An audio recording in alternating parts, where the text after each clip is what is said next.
Bien, juventud, ¿se ve mi pantalla? Sí, ingeniero. Ok, esto hemos visto y discutido la última clase, ¿cierto? Sobre las alternativas, por ejemplo, de ubicación de un posible proyecto. ¿Sí? Siguen ingresando. Bueno.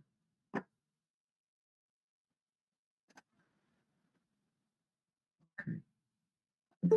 Entonces, y obviamente todos tenían razón porque se puede construir en cualquiera de estos sitios, pero siempre hay un impacto, ah, ¿cierto? En el entorno. Obviamente todo proyecto hoy en día tiene que venir acompañado por su estudio de impacto ambiental. Y obviamente también en proyectos de aprovechamiento de recursos hídricos a través de represas e inclusive de cualquier otra obra en particular hidráulica, es importante considerar también el caudal ecológico o caudal ambiental, ¿cierto? Entonces, y ese es un estudio muy particular que se hace para poder determinar ese caudal. Ya hay algunas teorías que del caudal medio, por ejemplo, se le saca el 15%, etcétera, pero en realidad debería responder a un análisis específico para poder determinar el caudal ecológico. Es aquel caudal que necesita, ¿sí? Que se necesita en el curso de un río y después de un aprovechamiento de la intervención humana a través de, qué sé yo, derivación o construcción de una represa, etcétera, se tiene que garantizar un caudal ecológico. Hay una pequeña diferencia con el caudal ambiental. El caudal ambiental, juventud, se refiere a en el que también el ser humano requiere una cierta cantidad de agua aguas abajo, aunque ustedes no lo crean, porque en alguna medida siempre se necesita en la parte baja o hay alguna población, etcétera. Entonces, esa es la diferencia respecto al caudal ecológico. El caudal ecológico es básicamente es un dato puntual que debe atender a la demanda de la, vamos a decir, biota en general. ¿Sí? Es el caudal que requiere, puede ser un bofedal, puede ser si hay peces en el río, incluso en cursos así como estos que estamos viendo en imagen, ¿sí? Aunque ustedes no crean, pero hay vida en el curso de agua, hay los escarabajos acuáticos, etcétera, y una serie de especies. De pronto es importante hacer un trabajo en ese sentido con los biólogos, ¿cierto? En el tema ambiental ya tiene que participar los biólogos para poder de alguna forma establecer algunos criterios en ese sentido. ¿Está bien? Bueno, continuamos con la clase. Creo que ya, no sé si va a entrar alguien más. Ah, bueno, me avisan. Bueno, juventud, si alguien más. Una Sí, consulta. adelante. En nuestro medio, bueno, en qué nos basamos? Bueno, tenía entendido que Bolivia no tenía leyes, pero ¿cuál es el criterio que se utiliza o mayormente utilizan para el caudal ambiental, ingeniero? Sí, vuelvo a reiterar. Hay una diferencia entre caudal ecológico y caudal ambiental. El caudal ambiental, vamos a decir que es ya un concepto macro, que involucra incluso en la parte baja al ser humano.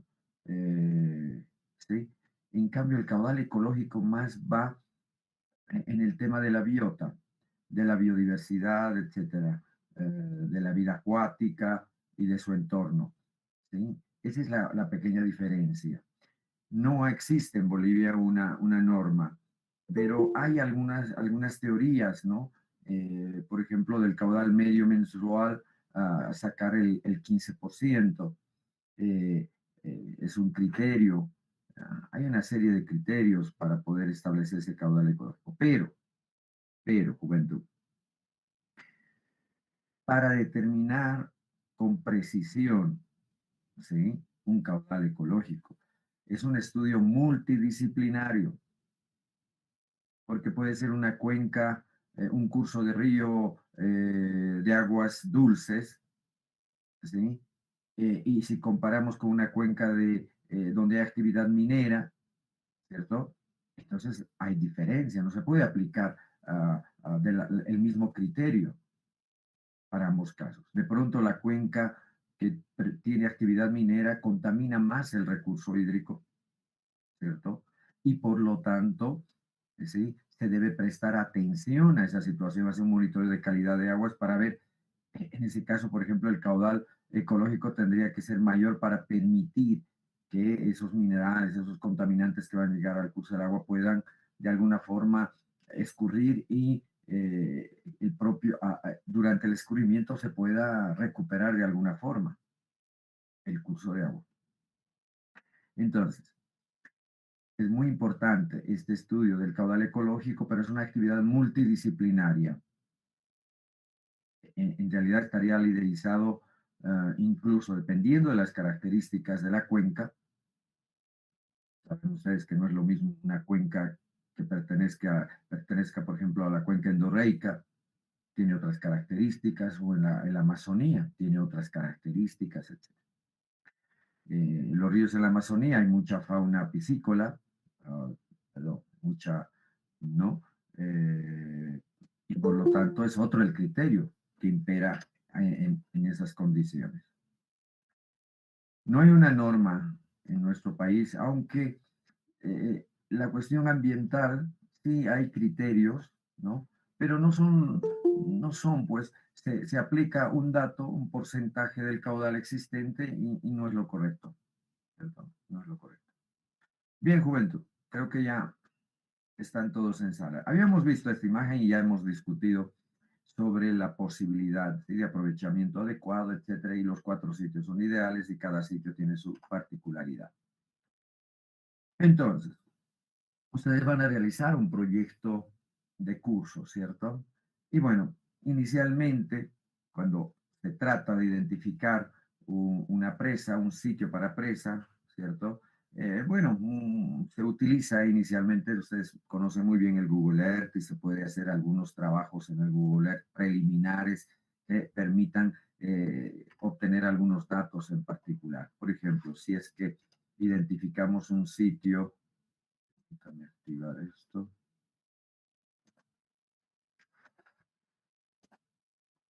Ok. Ahí tenemos un curso de un río. ¿Sí? Fíjense. Identificado este sitio para la construcción de una presa.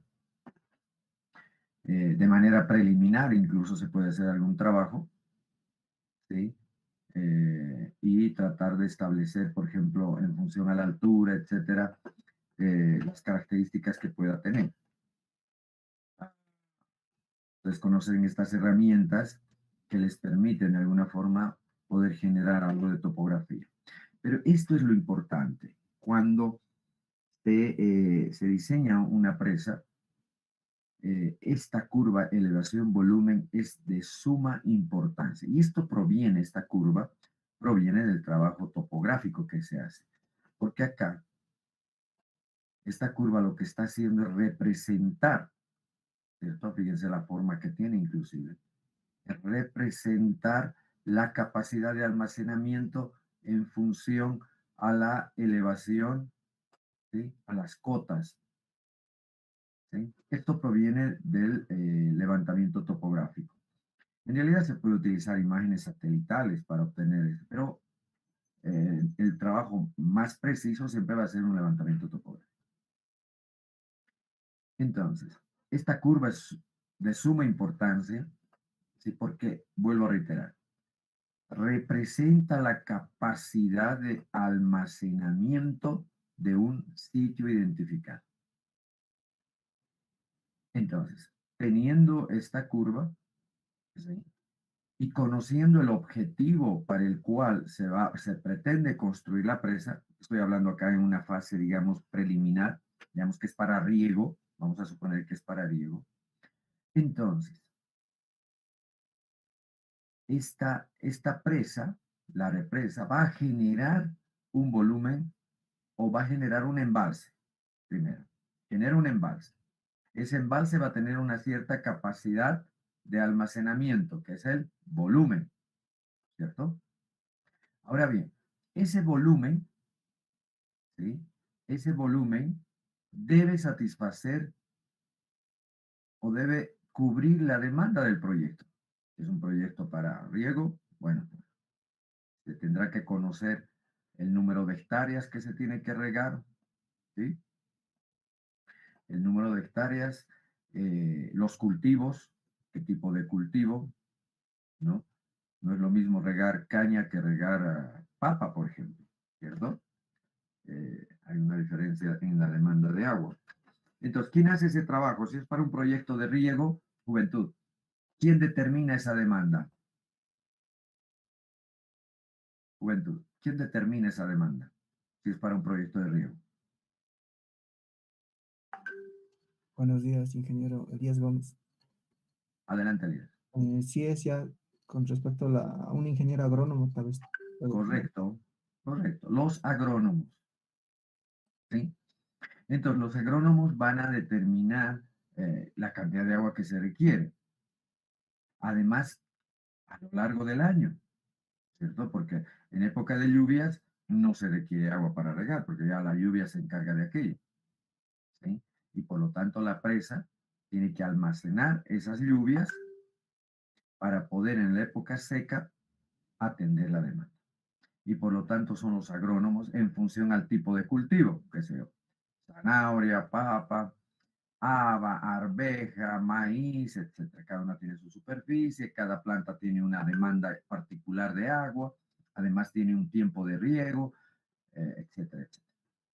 Entonces, ¿qué va a provenir de ese estudio que va a hacer el agrónomo? Igual, va a ser una curva, fíjense, aquí tiempo y aquí caudal. Entonces, si ponemos septiembre, octubre, noviembre, diciembre, enero, etcétera, etcétera, los meses del año, ¿sí? El agrónomo va a establecer una demanda, estos meses menos porque es meses de lluvia y de pronto hace. Eso es lo que quiere el agrónomo, así va a determinar en función al tipo de cultivo que tiene, ¿cierto? O al tipo, a los tipos de cultivos. Y nuestra oferta hídrica, producto del estudio hidrológico que vamos a hacer, ¿sí? Nos va a presentar una oferta hídrica. En septiembre, los caudales del río son bajos. Octubre también. Noviembre ya empiezan las lluvias. Diciembre, enero, febrero, marzo, abril, mayo. Y fíjense, esta es la oferta hídrica en base al estudio hidrológico. Y esta es la demanda en base, como Elías dijo, lo hace el agrónomo. Entonces, ustedes, fíjense, tienen, en este caso, fíjense esta gráfica de oferta y demanda y pregunto a la sala juventud, ¿se requiere o no se requiere una represa?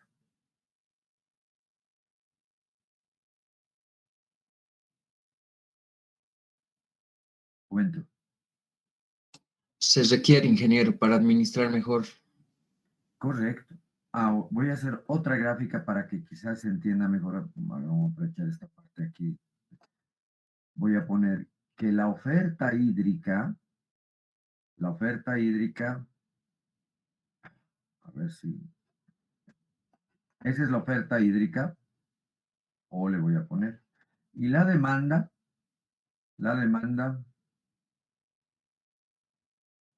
es esa, D. En este caso, fíjense, en el caso 1, que acaban de decir que sí se requiere presa, y en el caso 2. En el caso 2 no se requiere una represa, juventud. ¿Por qué razón? Juventud, ¿por qué razón no se requiere una represa en el caso 2? Porque la Porque oferta es mayor que la demanda. Muy bien, porque la oferta se ve que la oferta sobrepasa la demanda. ¿Y pero qué sería necesario hacer? Si es para un proyecto de riego también. Simplemente construir una obra de toma o de derivación.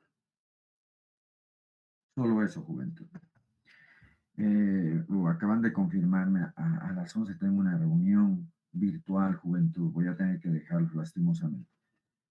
Lastimosamente, juventud. Mire, entonces, fíjense, en este caso no se requiere una represa, pero sí una obra de toma. En este caso es crítico, ¿cierto? Este caso es crítico. ¿Por qué? Porque la oferta, o perdón, la demanda supera, fíjense acá, hay déficit. Hay déficit. Todo esto es déficit. Ese déficit tengo que satisfacer con estos excedentes. ¿Sí? Pero ahora, puede ser que estos excedentes, juventud, y a ver, analice, si esta oferta, fíjense, estos excedentes que hay en estos meses, tampoco satisface la demanda, juventud, vamos a suponer que estas demandas, estos déficits de acá son mayores que esta oferta durante estos meses. ¿Qué se debe hacer? trasvase de otra cuenca.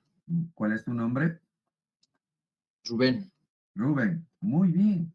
Trasvase. ¿Qué es un trasvase? Un trasvase es extraer agua de una cuenca vecina y aprovecharla en la cuenca demandante. A través de obras hidráulicas se puede hacer o una pequeña presa también, pero ojo, esto tiene que ser consensuado. El tema de las cuencas hidrográficas es muy delicado hoy en día. ¿Por qué? Porque hay gente que vive en estas cuencas y de pronto pueden generar un conflicto, ¿sí? Eh, al interior de la cuenca.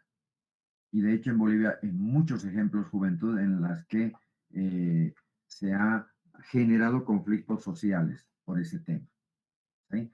Que se han hecho proyectos, a veces desde oficina, se toman las decisiones y no se consulta a la población, aguas abajo, se hace el proyecto y la comunidad, obviamente, en su justo derecho, aunque no requiera la cantidad de agua que le están dejando en el río, va a exigir, a veces nuestra gente dice, quiero ver la misma cantidad de agua que siempre ha existido, etcétera.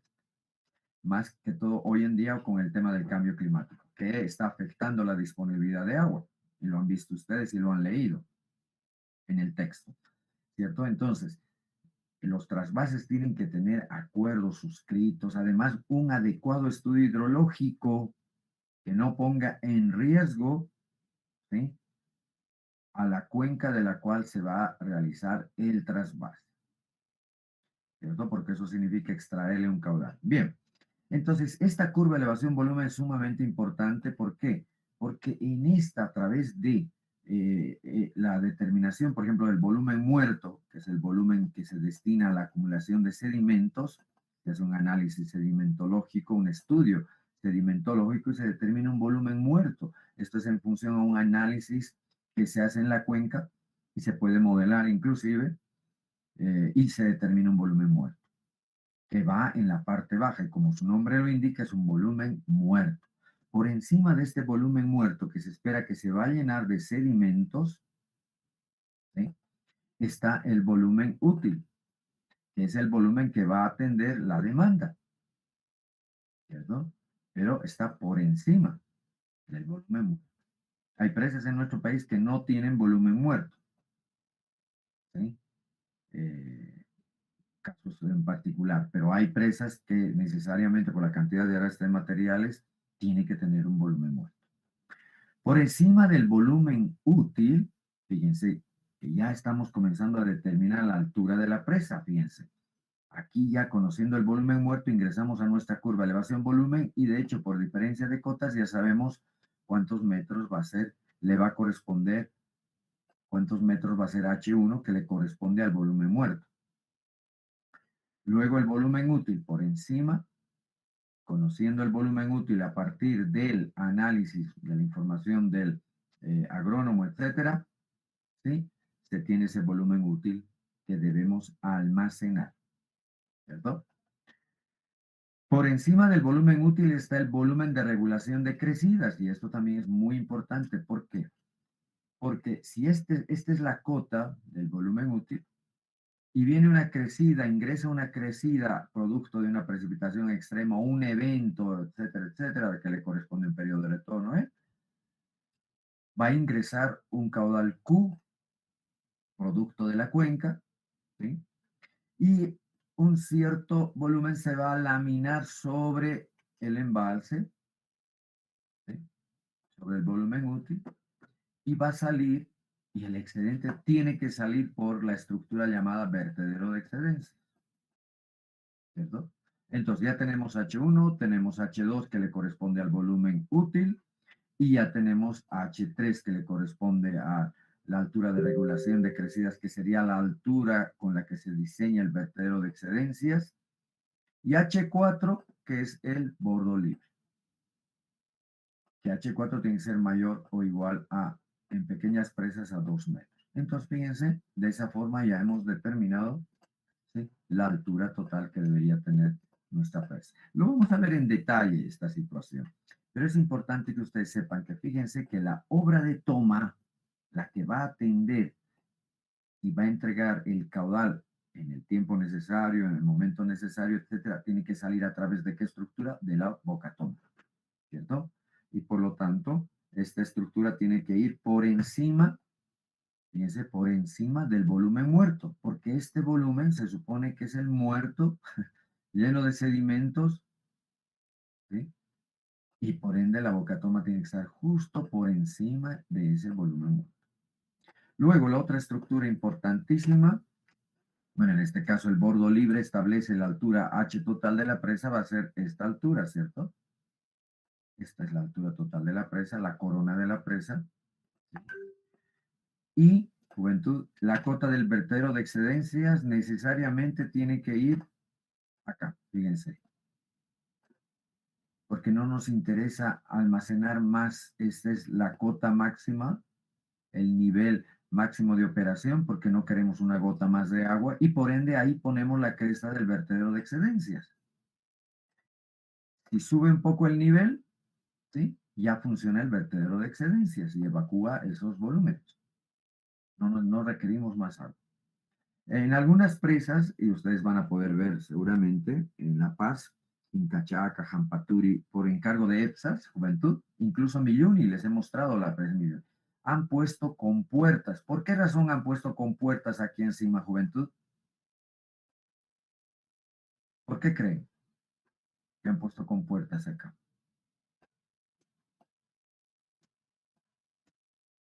Juventud, ¿por qué creen?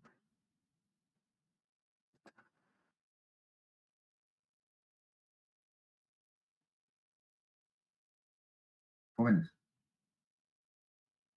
¿por, por qué creen que se pone compuerta?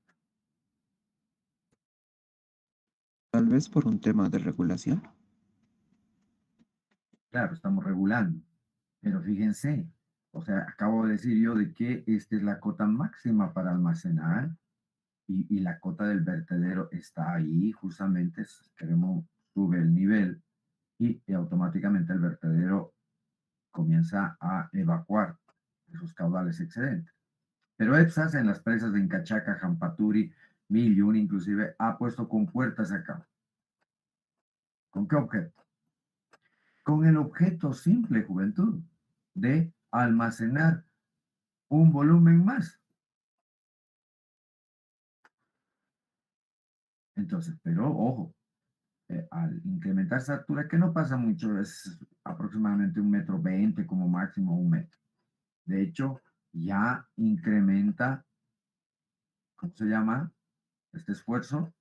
El empuje hidrostático, ¿cierto? En fin. Entonces, el objetivo de EPSAS, sí, inicialmente era presas de cresta libre, no tenía regulación, pero ahora le han puesto compuertas para almacenar un volumen extra.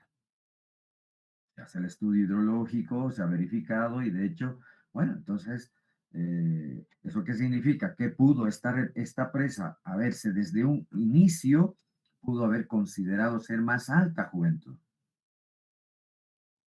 ¿Ya? Y en este caso, por ejemplo, en Cachaca le han puesto compuertas de 1,20 m para poder almacenar mayor cantidad de agua. Y cuando llega a esa cota, el agua cae por acá encima. ¿Sí? Llena y cae por encima de las compuertas. Genera vibración, etcétera. Pero bueno, no es mucha la altura, así que no hay mucho problema. Pero hay otros problemas adicionales que puede generar esta situación, la cavitación, la erosión, etcétera, etcétera, que son temas ya un poco particulares. Bueno, eso es lo que quería mostrar. Aquí está la represa de Jampaturi. Esta es después de la represa de Milluni, la más antigua. Y fíjense que al final, ya me tengo que conectar. Juventud. Vamos a ver esto en detalle en la próxima clase. Aquí hemos ido a visitar con sus compañeros. Esta es la de Pampalarama. ¿Sí? Esta es la de, ¿qué represa es esta, juventud? Es la de Misikuni. Ahora ya el agua en esta represa se encuentra casi llena por acá. Todo esto está inundado. Esta es la pantalla impermeabilizadora de Misikuni. ¿Sí? No recuerdo el año cuando fuimos, pero era cuando estaba en construcción y eso es lo lindo de ver ese tipo de cosas. Esta, por ejemplo, es la represa de Chacaltaya. ¿Sí? Y acá en su parte izquierda, juventud, se ve el vertedero de excedencias. Y vamos a estar viendo en detalle estas estructuras. Bien. El embalse, pequeño embalse de la represa de Chacaltaya, pero igual. Bueno, esto ya lo hemos visto y va a meritar un análisis particular, juventud, en la próxima clase. ¿Ya? Por favor, mil disculpas, tengo esta reunión. De pronto, si a través del chat podemos recuperar la clase, juventud, si tienen algún día libre, de pronto si está Hugo y nuestra compañera me ayudan a ver qué día podíamos recuperar la clase. Por favor, a través del WhatsApp nos comunicamos. Bueno, ¿está bien? Bien, Ok, juventud. Quería dar dos prácticas. Por favor, me gustaría que tomen nota, ¿sí? Me van a hacer un trabajo de investigación sobre el proyecto multipropósito Misikuni. ¿Ya? Siempre tienen que poner el tema de conclusiones y recomendaciones, que voy a leer eso. ¿Sí? Sean críticos, ¿ya? El proyecto multipropósito Misikuni. Luego, esa sería la práctica número 5. Práctica número 6. Investigar sobre las presas más altas del mundo. Y no solo quiero el dato de la altura, sino el volumen de almacenamiento. ¿Ya, juventud? Y la práctica número 8, perdón, sería 5, 6 y 7. La 7, la práctica 7, investigar sobre modelos hidrológicos, precipitación, escurrimiento. Esto lo han visto en hidrología, así que básicamente es un recuerdo. Bien, juventud, un gusto.